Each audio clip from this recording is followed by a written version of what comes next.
thoughts and impressions of Raw.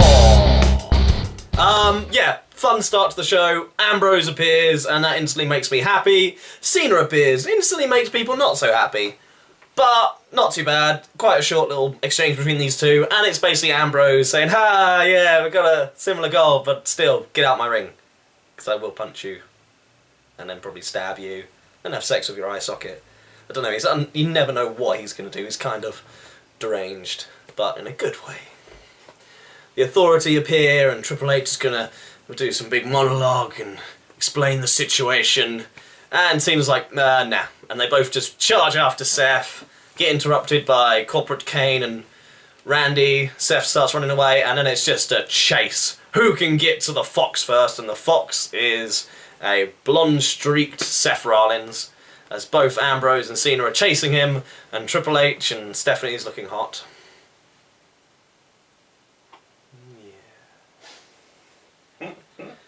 Anyway, despite Stephanie's breasts, they're a very short segment of the Authority, because, yeah, I didn't miss Triple H and Stephanie last week. I think they should make their appearance slightly, just less. Come out when they need to do a big stipulation, other than that, just stay out of the limelight for a bit, so it actually means a bit more when they do appear. But yeah, this is a fun opening to Raw. They chase Seth all the way into the back.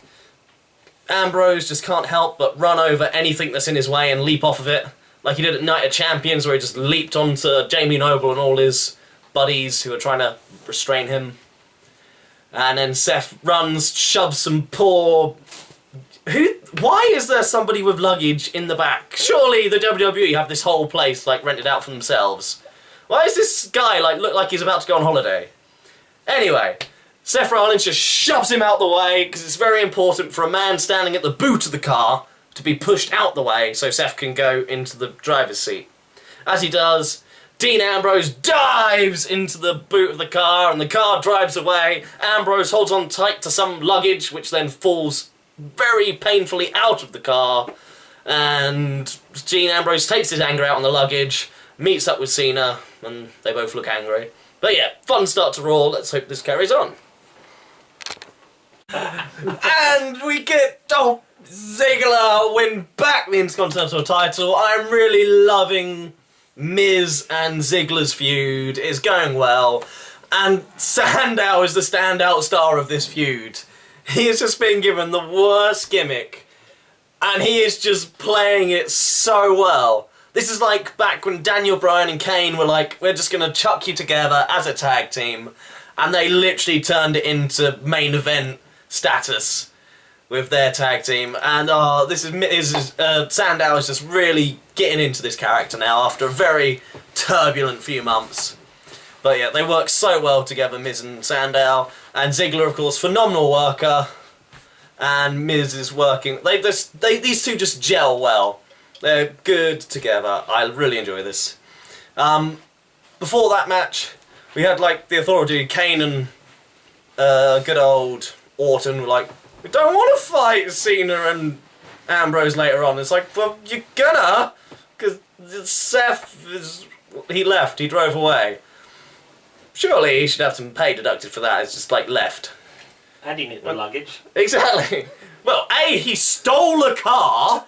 That's not. Someone was putting their stuff in the car. Isn't that an issue? He has taken somebody's automobile and driven away. Surely that's worse than Ambrose not paying his cab fare from Night of Champions. I don't know. I think this just needs to end in some sort of demolition derby match, because the cars seem to be involved with these. Lots of this is just Seth getting in cars, Ambrose popping out of various parts of cars. One day he'll just literally be dressed as a Transformer. Seth will turn around and then the car will just go Ambrose, and then he'll jump on a table and then jump at Seth. But yeah, I'm enjoying I'm enjoying Raw so far. Let's see how long it is before Cameron appears on the TV and ruins it, along with Eva Marie and Rosa Mendes, the fucking bitches. Editing, right. You weren't there! I'll be honest, I now have no idea what's been recorded so far on this, so this is going to be an interesting one. Bo Dallas got a win over Jack Swagger on SmackDown, so they're one apiece. And this is the rubber match. Solid match. Crowd do chant, they believe, because who doesn't believe? Apart from, well, actually, Zeb Coulter does believe. He said it himself. He believes. So maybe he'll leave Swagger and go with Bo. But I don't think that's going to happen. Jack Swagger does get a nice victory. He basically drops Bo from the top rope onto his face. Well, actually, from his shoulders, which is higher than top rope, onto his face. Slaps in the ankle lock, and he wins. I pretty much think that's going to, like, put a nail in this little feud. And I think they're going to move on to other things. But we'll have to see what happens. And, okay, this is my finger.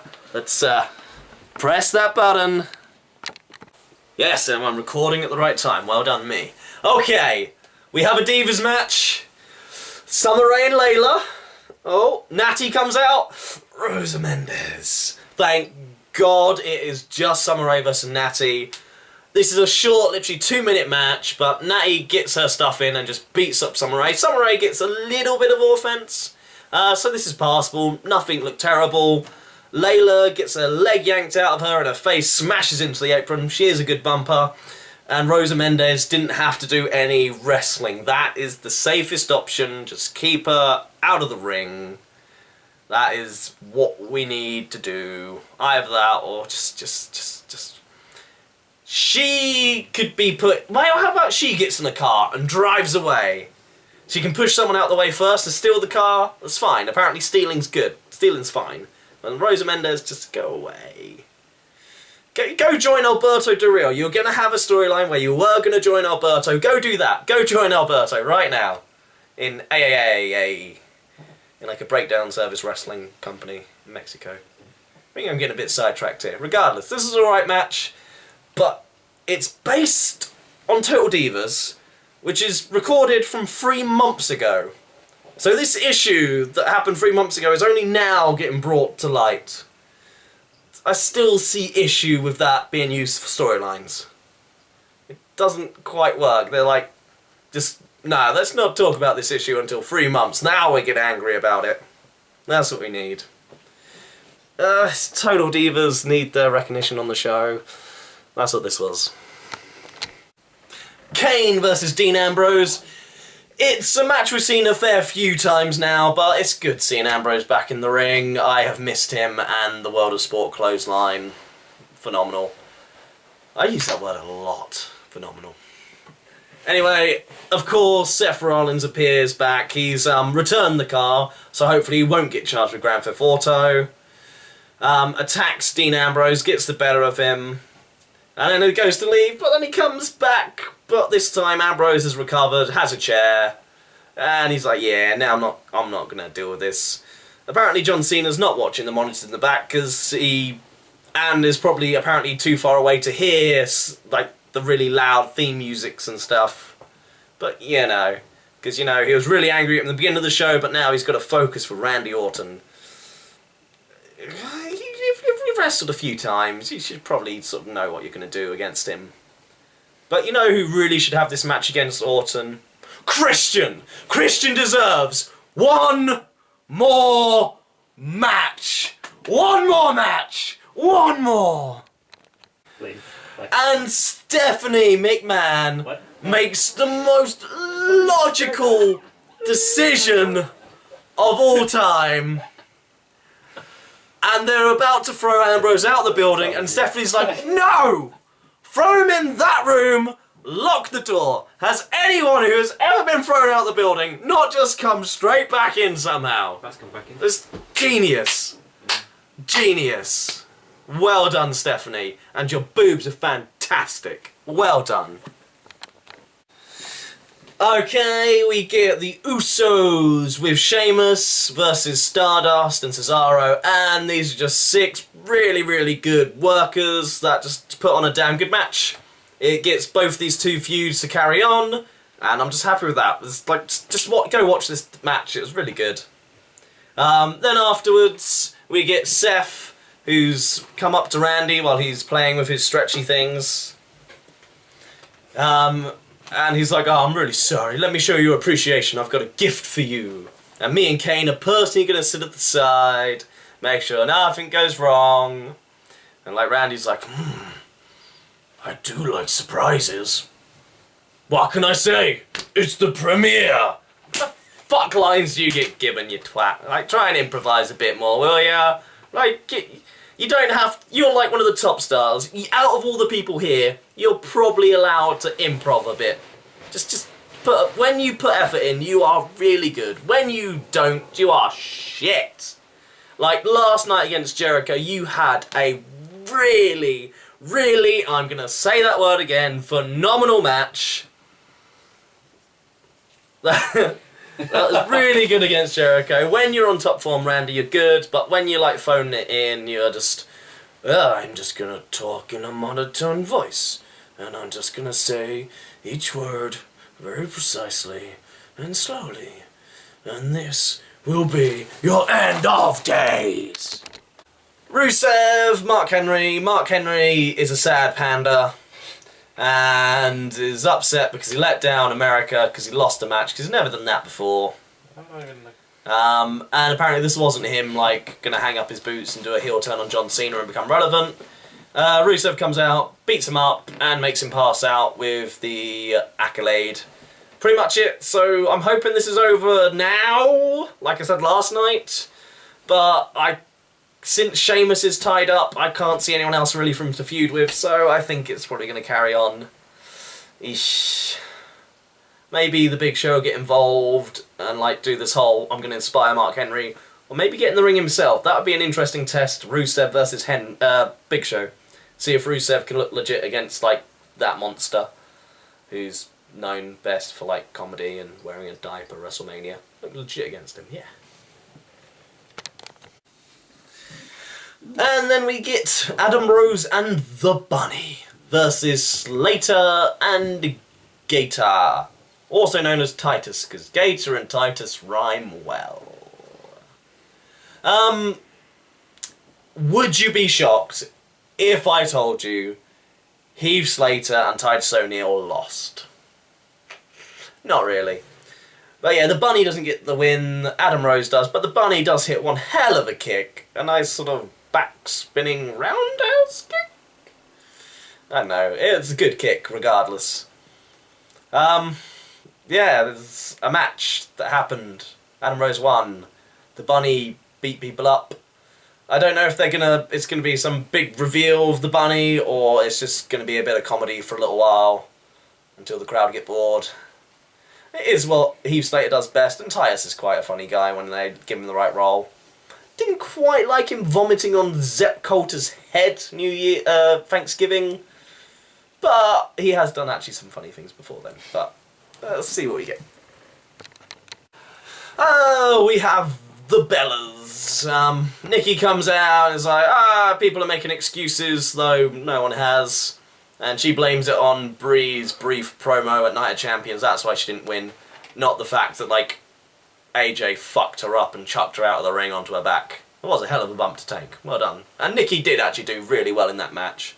The other two, of course, are better, but Nikki did put up a good fight and got a good amount of stuff in. She calls out Brie, and they whine at each other, and then eventually Nikki insults Daniel Bryan, Brie slaps her, and then Nikki goes out onto the apron, then AJ comes out, and everything's A-okay. Little wave to Nikki on the apron, on the ramp while she's there. Let's just ignore the... Let's AJ and Paige, let's more focus on that. Then we get Nikki versus AJ, solid match. Only slight issue with the match itself was, like, why did Nikki move away from... They had a corner spot, AJ was on the top, and she sort of managed to slide into the Black Widow.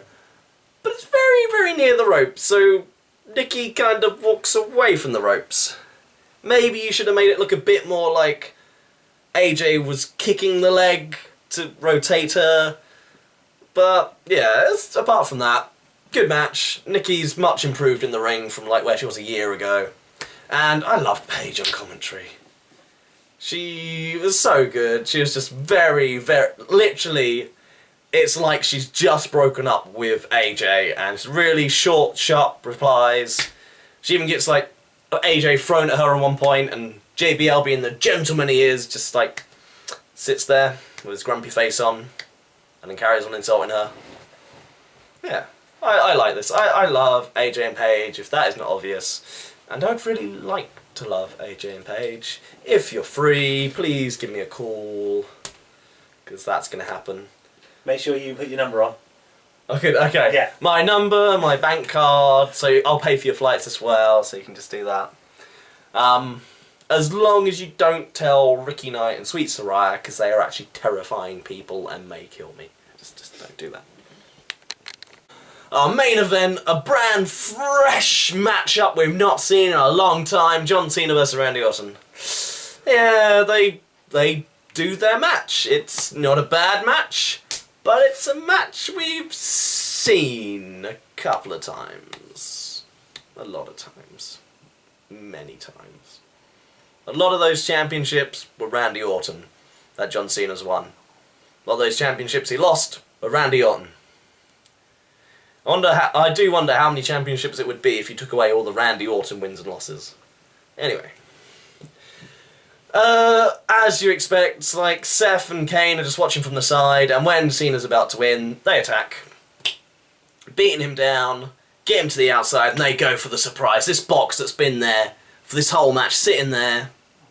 Kane lifts it up, and of course, it's what exactly you expect to be in there. Dean Ambrose, that's this. In fairness, if you wanted to pick anything to put in that box to surprise Randy Orton, that probably was a really big surprise, and he does like surprises. So Randy Orton must have been over the moon with this. This was a big surprise.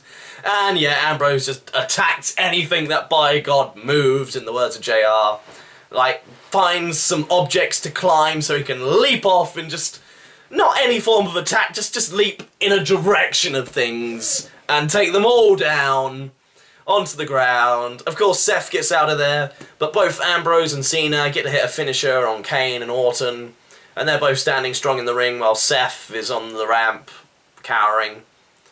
Yeah, I loved it. I love Ambrose, and I want to know how he got out of a room with 6 guards, with the key around the guard's neck, and how he got from there into a box.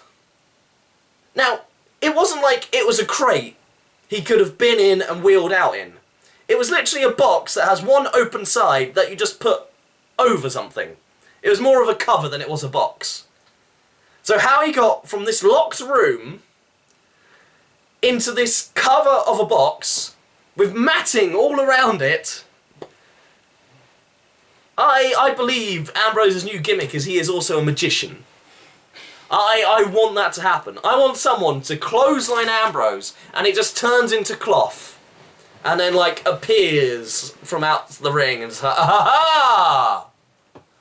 Yeah. It was crazy. I loved it. I jokingly at the beginning said Ambrose should be in the box, and then it looked more and more likely as it came, and I was so happy. In all, I think this was a good Raw. It had some down bits, but it progressed some stories, and you got the return of Ambrose, and I've missed him. I've missed him so much. Love Ziggler and the Miz's storyline. Sheamus, the Usos, Stardust, good rivalries. Hopefully the Mark Henry Rusev thing is coming to a close. Love Bo Dallas. The Total Divas thing can fuck off. Paige and AJ, amazing, and they basically took over the whole Brie Bella, Nikki Bella thing, so that was much better. And you only got a little bit of the Authority, and once again, Stephanie's boobs were really good. So, let me know your thoughts of Raw, what can do better, what can change, what you think is going to happen coming into Hell in a Cell. And until next time, like, subscribe, and TTFN.